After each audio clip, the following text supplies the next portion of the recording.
How to change username on Snapchat before 1 year. Hi everyone, welcome back to our channel. This is Rose, and without further ado, let's get started. First, head towards Snapchat. Navigate to Profile at top left. Head towards Setting icon at top right.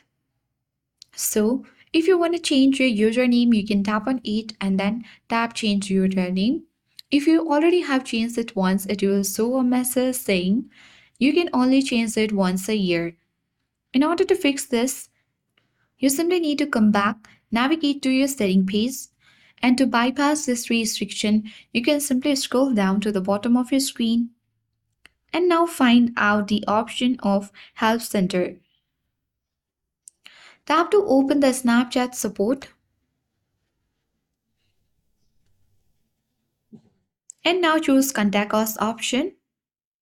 Here you need to choose I need help with the Snapchat feature. Scroll down and under features select changing my username.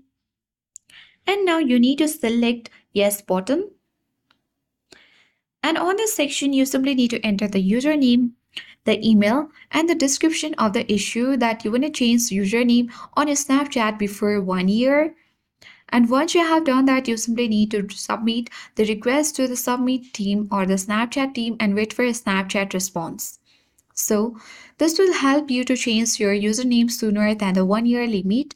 I hope this guide was helpful. If it was, then do like, share, comment, and don't forget to subscribe. Thank you for watching, and I'll see you in the next video.